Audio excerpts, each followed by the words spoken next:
previously on Balls. Nice. Hi Bernard, it's Balls Visual Radio. How are you doing? Well, thanks, and you? Very, very good. Thanks for your time this afternoon to chat to us. Senior Litigation Director at Worksman's, is that correct? That's correct. All right. Now, have you got any work done today? Because I imagine in your field that everyone would be glued to this case that's going on at the moment. It is posing a rather difficult time to get work done. I suppose everybody's rather interested about what's happening. Yeah, absolutely. How are you following it, by the way? Are you sort of every now and again getting updates on the web, or are you also following it on Twitter, as the whole world seems to be doing? It's very useful, Twitter, and the quotes that seem to be coming out are very accurate, so it's a useful way to follow this. Yeah, well, I suppose it depends who you follow, and you've got to follow people that are sort of key. You've got to keep the emotion out of it. Is that right, Bernard? I mean, that's the way. Absolutely. That's the big thing, separating emotion. I always say that there are always four sides to a story. You've got, in this instance, you've got the state, the accused, going to be the judge, and then the truth. Yeah. Yeah, let the truth not be forgotten in the whole thing. And that's what I was just saying at the beginning of the show today. It's amazing. If you follow how the country and media and people are all sort of reporting on this, and we were talking to Dan Retief yesterday about how every newspaper wants to find a different angle, and they find Stompies here, there, and then they write this whole story about it. So I mean, every Stompie out of Oscar Pistorius' life has basically been exposed. But when you look at what happened today and yesterday even, you've got to sort of ask yourself, and this is where the judge in particular has to be very uninfluenced, or if that's the right word, about what's going on in the sideshows. If you open your mind to this whole thing, we must be mindful of the fact that in terms of the Constitution, an accused person is presumed to be innocent. Yeah. And until proven guilty. And we must also remember that in criminal proceedings, the onus is on the state to prove its case beyond reasonable doubt. Yeah.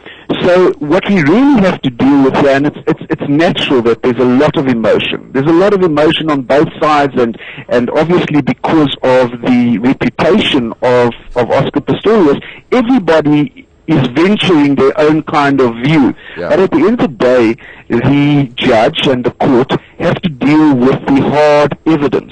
Yeah. And it's going to be very difficult for people to come to terms with that, because what may come out in evidence may run contrary to what emotions may tell. Exactly, and I think that happened today, just in the bail hearing. There was kind of the sway from people going, oh no, more stuff has come out, and this is what the state have now put forward in the obviously in the cross-examination with the investigating officer, and then bam, Advocate Roo came in and sort of took every single piece of what was put forward by the state, and literally not only tried to discredit everything, but once again re-establish Oscar's affidavit as this is very possible, and at the same time completely put the investigating officer and the South African Police Services or the National Prosecuting Authority, maybe, or both, in a bad light as far as how the investigation has been handled. Well, you see, I think we also mustn't lose sight of the fact that this procedure is the bail hearing. Yeah. The trial is still to come. Now, in an investigation and assimilating all of the evidence necessary to both try a case and defend a case is going to take time. Yeah. As we all know, there's going to be a lot of forensic evidence which is involved here.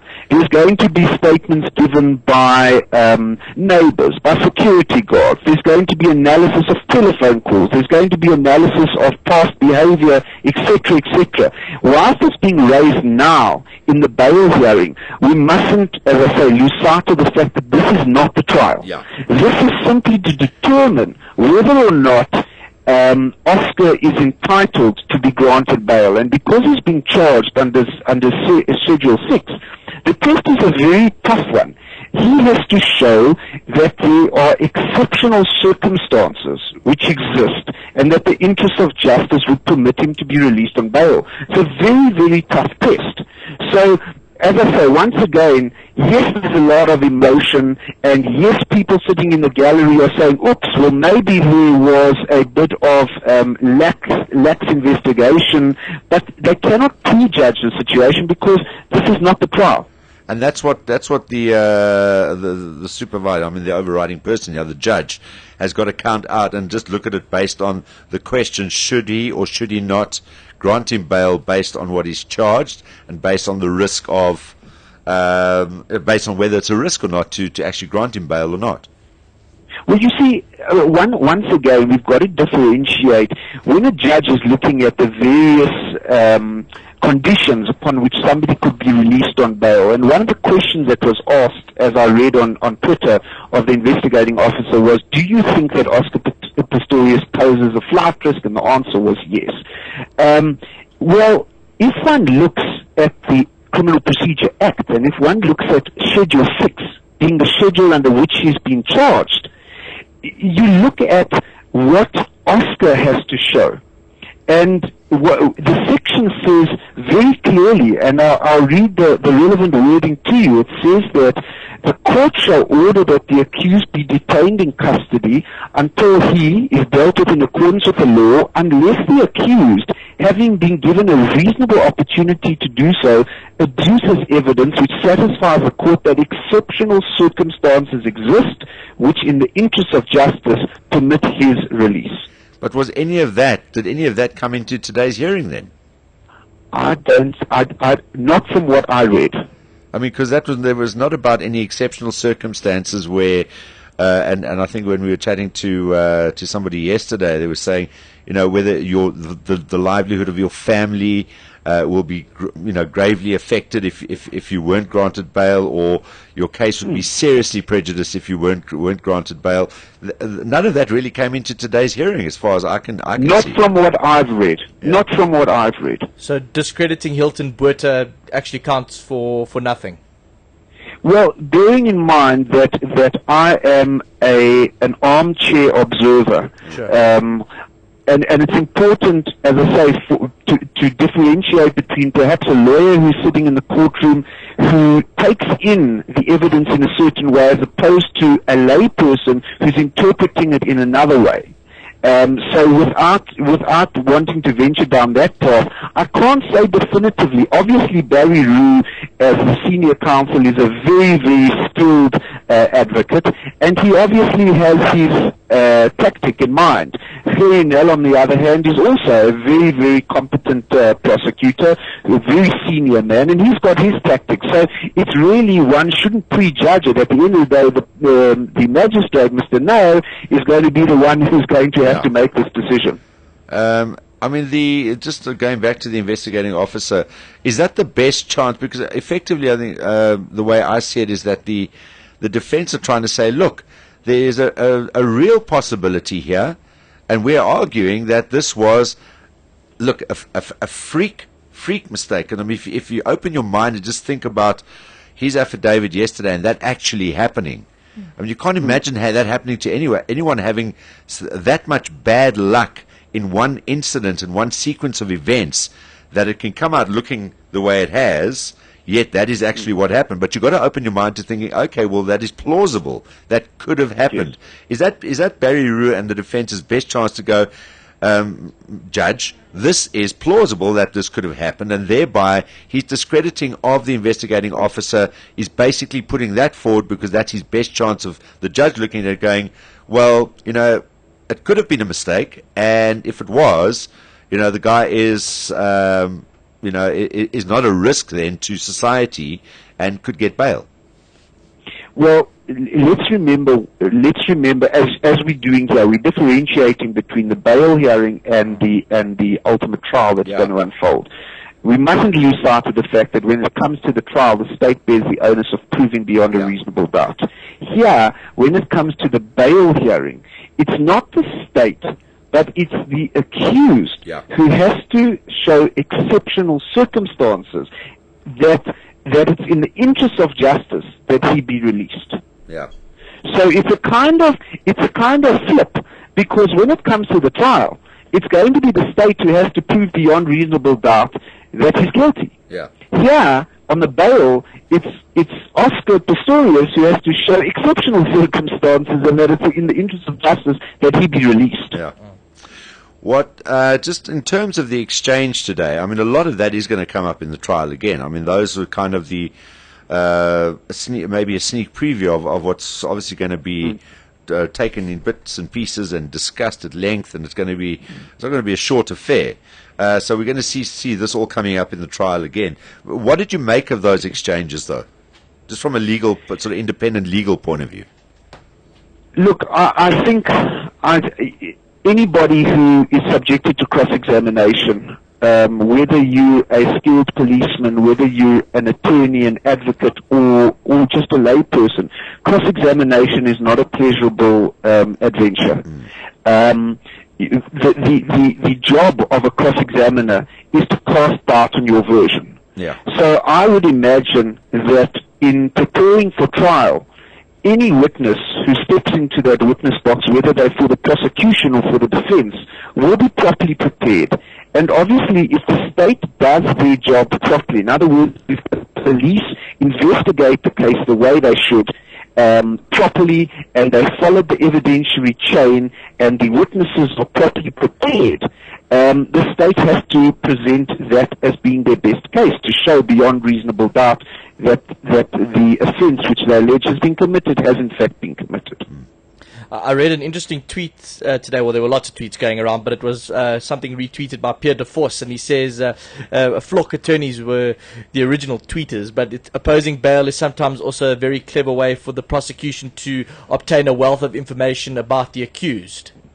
Absolutely. As I said, whilst Barry Rue is a very skilled advocate, so too is Harry Nell.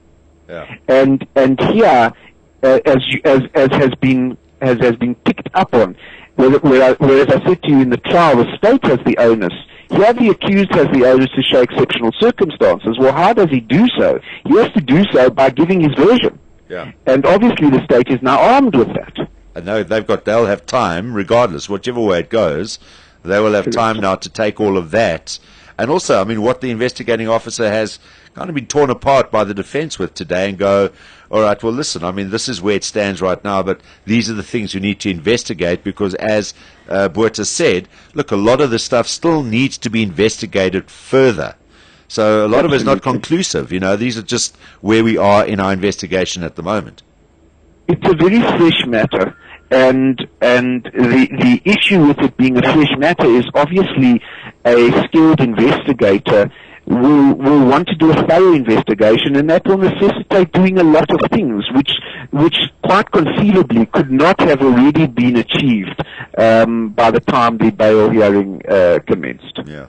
Simon? I just want to ask, in your opinion, how long do you think until we see this matter go to trial? We know the courts are very, very full and there's a backlog. Do you think that they will try to get this into court as quickly as possible?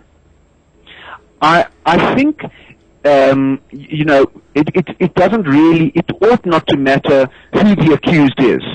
The principle in our justice system is that an accused is entitled to a speedy trial.